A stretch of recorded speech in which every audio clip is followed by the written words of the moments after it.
It. An element of the festival is the celebration of our diversity. We're trying to do. We're trying to define a type of globalization where we engage with each other and where the facts are very clear. Africa is going to be, so really what we're recognizing is that the two major sources of growth to now define. For his support and encouragement. Thank you very much. The one thing that is different about this festival compared to a traditional conference that you get in banking, finance, innovation, technology, is that this is a festival that involves very energetic, entrepreneurial, and clever people focusing on what people with a little money can do, what people with small amounts of savings can do, small remittances, small loans. It's focusing on what people in the bottom and the middle of society can do. And if you can do that well, it's a whole different wave of innovation. It's not top-down, it's ground-up. And I think what FinTech is doing is it's focusing on a lot of neglected parts of society. And when you look at it globally, that's the mass of humanity. It's ordinary farmers, it's women, it's young people, it's people who otherwise wouldn't have had a chance in a regular conventional system. And it's focusing on opportunity for them. And FinTech, by lowering the costs of starting a savings account, making a remittance payment, obtaining a loan, insuring yourself, being able to get invoice financing. Right. It's actually bringing finance to the ordinary person in an affordable way, and we're really leading to a new type of economic growth. And if Africa can take the lead in that, and Asia can take the lead in that, I think the world will be a much better place. Indeed. And it allows, through the use of Braille, for the blind to do banking, to be able to save and to be able to receive. A remarkable innovation. So Africa, unlike manufacturing, in FinTech, in my opinion, in payments, as well as a whole range of other bottom of the pyramid and middle of the pyramid applications, Africa's in the lead, and we can learn from each other. This conference was organized not by two tech platform providers, not by any of the FANGs. It was organized by two central banks who are meant to be regulators. And that's instructive, because we are going about this in a way which promotes innovation, but preserves stability and trust. And that's critical for financial systems. And it means, first and foremost, that we've got to focus our attention on the foundational infrastructure, making sure there's enough competition in the system for our traditional players, because it's competition that FinTech brings, drives down costs, but making sure that the traditional players whom people trust, the retail public especially trusts, they're able to hold their own. And I think the Singapore experience has been very encouraging, because our leading traditional banks have now also become leading digital banks. And it happened because they had to compete. So there's a bit of a win-win here, or I would say a sweet spot where FinTech starts off as a disruptor. The traditional players respond to the disruption by doing internal disruption, and you end up with a far more innovative financial system. And as a regulator, we feel comfortable with that. We feel comfortable with the fact that traditional banks have adapted, become more dynamic, and are themselves leading digital players. The world has to be occupied with Africa and engaged with Africa, because it's an opportunity and because we cannot afford failure in Africa. And it means that when we talk about cross-border exchange, when we talk about globalization, it can't just be about exchange of goods and services. It has to be an exchange of responsibilities, of techniques, of capabilities, and an exchange of culture. That's what successful globalization is about. It's not just exchange of goods and services and taking advantage of labor cost differentials and doing some arbitrage. That's the surface of globalization. But the inner engine of globalization is about that exchange of techniques, capabilities, and ultimately a sense of responsibility for each other. So we can't just look at each other with curiosity or even respect. We have to engage with each other. And everything we're doing together, with this conference being, I think, a classic example, is about that engagement and learning and capability development. That's the inner engine of globalization. And if we don't focus on that, we end up with a zero-sum game. It just becomes pure labor cost arbitrage. We are gathered here today to celebrate what is truly a milestone in the journey towards enhancing the use of financial technology, commonly referred to as fintech. Your Excellency, fintech is changing the way we do business and is helping us deal with the day-to-day challenges. Our key goal in financial development is access to finance. This had been enabled through fintech, not only in Kenya, but also in many parts of the world.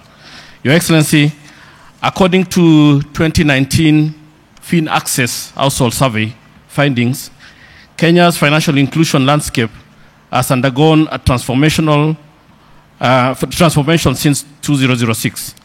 Formal financial inclusion has risen to 82.9%, up from 26.7% in 2006, while complete exclusion has narrowed to 11% from 41.3% in 2006. The disparities in financial access between the rich and the poor, men and women, and rural and urban areas have also declined remarkably. Key drivers of these changes include the growth of mobile money, government initiatives and support, and developments in information and communication technology. Your Excellency, while the surveys show such positive gains, we still have a job to do to reduce the cost of providing financial services and thereby encourage Kenyans to save, invest, borrow, create wealth, and use insurance services. Our financial sector regulators are putting in place measures that will go a long way to achieve full financial access and reduce costs. With the introduction of mobile and internet banking, we have seen value creation in the financial system, ushering in equitable access to financial services. Your Excellency, we are very pleased with these developments. We would like to encourage the financial industry stakeholders to do more to innovate, integrate, and make financial services, including banking, insurance, and capital markets, among others, accessible to all Kenyans.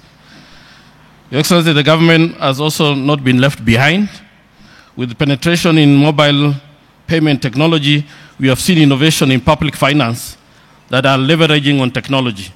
Examples include the iTax, which is a web-enabled tax collection system by Kenya Revenue Authority that has put an end to the time-consuming and less efficient manual processes. It was a response to the need to simplify the tax processes, shorten time taken to file returns, and increase revenue collection. We also have the eCitizen, which is a government payment platform that is complementing the Huduma Kenya program, which is transforming Kenya's service delivery mechanism. More recently, we have worked very closely with the private sector to deliver the M-Akiba, which has enabled Kenyans to participate in government securities markets at the comfort of their phones.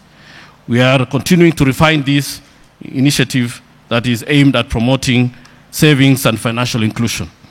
In sum, Your Excellency, there is no doubt that this festival will influence the way business is done between the two continents, which is Asia and Africa. These will enhance economic and financial integration between the two continents. I therefore would like to take this opportunity to congratulate the Central Bank of Kenya and the Monetary Authority of Singapore for taking the bold step to build the digital bridge linking Africa and Asia. Your Excellency, our hope is that this bridge will truly contribute to lowering the cost of doing business between the two regions. The National Treasury remains committed to working with the Central Bank and other stakeholders in removing all roadblocks that make it harder to provide Kenyans with services that are price competitive, convenient, efficient, and secure. I have no doubt that by consistently delivering on initiatives like this, the government will continue to transform lives across the country and achieve an all-inclusive cash-light economy in the next few years. I'm greatly honored to welcome you to the inaugural Afro-Asia FinTech Festival. At the outset, I wish to thank the Monetary Authority of Singapore for co-hosting with the Central Bank of Kenya. I'm truly grateful to Ravi Menon, Managing Director of MAS, for conceiving the initial idea, and to Senior Minister Taman for his support and encouragement. Thank you very much. Special thanks are due to those that have worked tirelessly to make this festival a success. Almost exactly 50 years ago, on July 20th, 1969, the first man landed on the moon. This was as a result of significant technological achievement and advancement and innovation, driven by the human courage and the ambition to expand the known limits. Today, the same ambition is needed in other areas of human engagement. And today, we are gathered to celebrate the newest bridge for financial innovation, bringing together more than 3/4 of the world's population with the same spirit as the Apollo astronauts. The motivation is the conviction that fintech offers a great opportunity for transforming many lives in Africa and Asia and the rest of the world. We can only imagine what the consequences of this Afro-Asian festival will be over the next 50 years. This festival has brought together about 2,000 participants from 30 countries in the 5 continents: innovators, regulators, investors, policymakers, bankers, influencers, business executives, academics, and media personalities. An element of the festival is the celebration of our diverse cultures, and certainly the music, the variety of dances and dishes, and other artistic presentation have so far delighted the participants. Nevertheless, a key aspect of our cultures is the importance given to collaboration. In the context of this festival and the amount of talent that has been brought together, collaboration offers the best chance for creating an effective ecosystem for financial innovation. Africa has long asserted its claim as the cradle of mankind. In 2007, Africa became the cradle of fintech with the launching of M-Pesa in Kenya, and which has continued to spur additional innovations.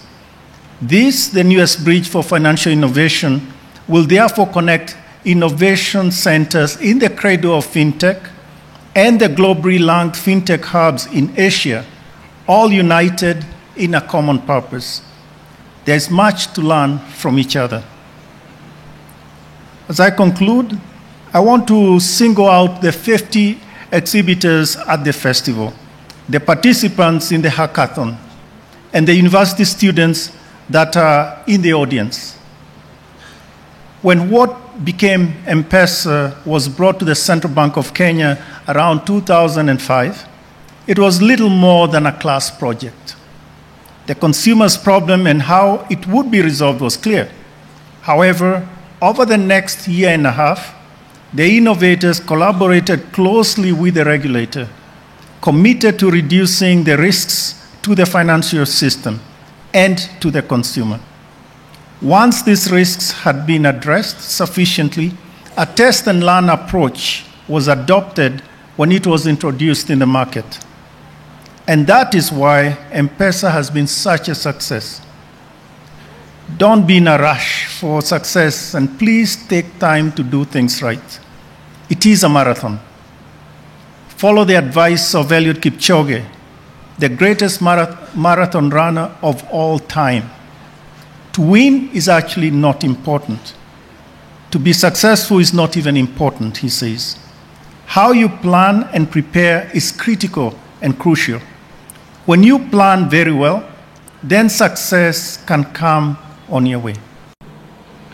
In Kenya, citizens began to trade goods and services with mobile phone airtime units. This was what inspired M-Pesa, a revolutionary money transfer platform that has radically transformed the conduct of business across all sectors of our economy, and a transformative solution that has gained global acclaim in enhancing financial inclusion.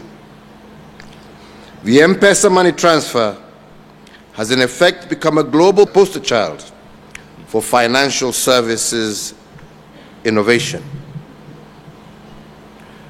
As our Minister for Finance has said, riding on mobile phone financial services across access to financial services in Kenya has more than tripled from 26%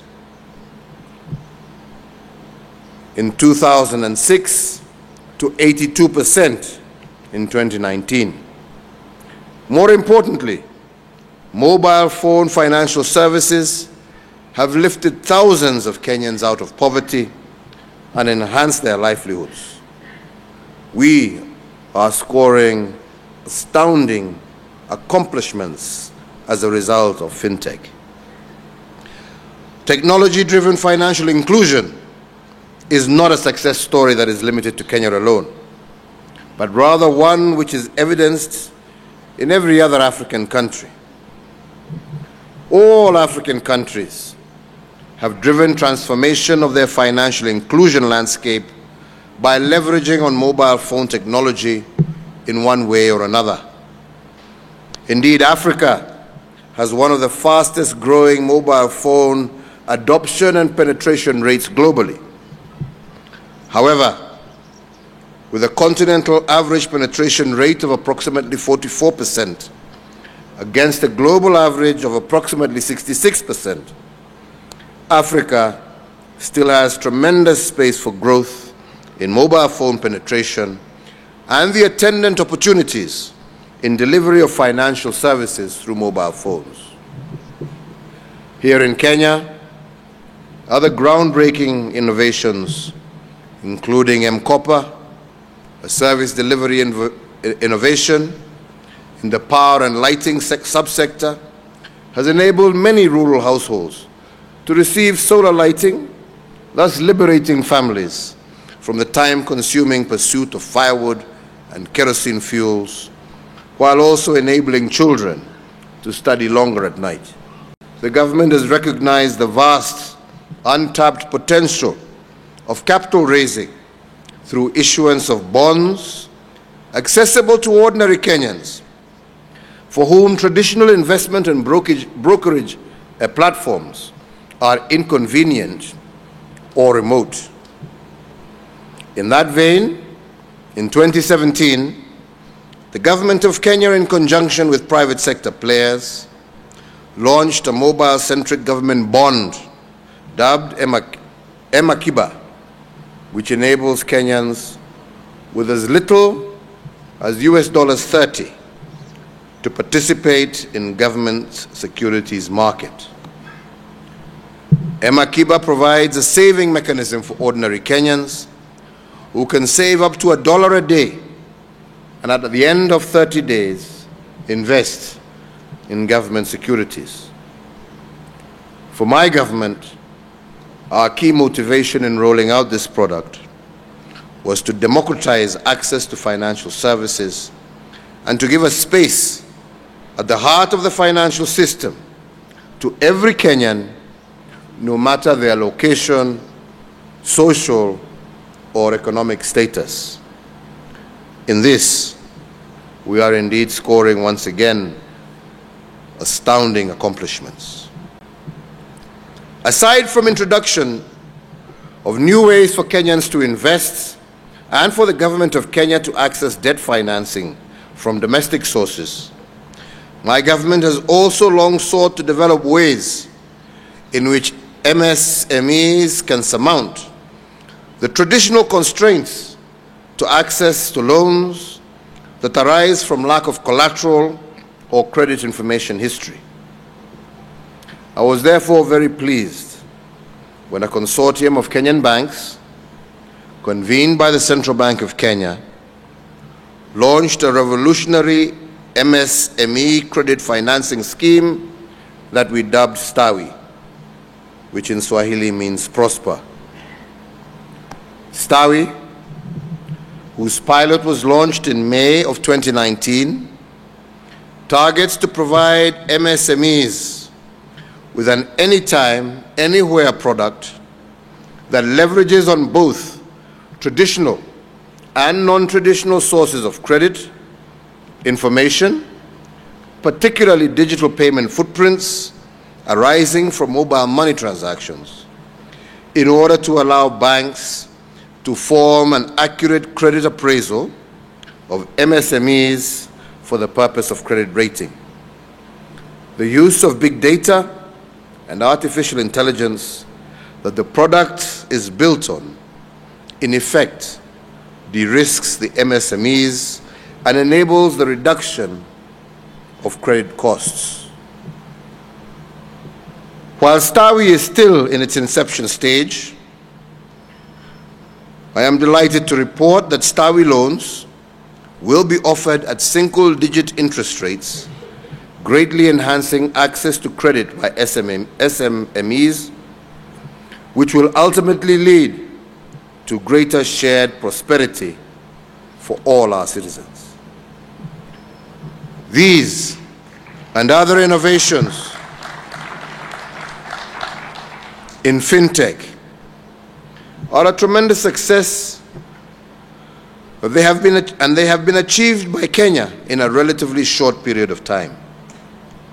But this does not mean that we will rest on our laurels, but instead, we must continue to explore even greater ways to bring the full benefits of the digital economy to all Kenyans. It was with this imperative in mind that earlier in the year, I launched Kenya's Digital Economy Blueprint in Kigali, Rwanda in May of this year. The vision of the blueprint is a digitally empowered citizenry living in a digitally enabled society. We aspire for a Kenya where every citizen, enterprise, and organization has digital access and the capacity to participate and thrive in the digital economy. This is the thinking that has informed Kenya's Digital Economy Blueprint and its 5 pillars for a thriving digital economy. The pillars are digital government, digital business infrastructure, innovation-driven entrepreneurship, and digital skills and values. This blueprint serves as one of Kenya's contributions in championing the growth of an Africa-wide digital economy. It is our hope and wish that our sister African countries will find value in Kenya's blueprint and customize its elements for adoption within their own ecosystems. This will bring forth an African digital economy that underpins the growth and prosperity of all our citizens.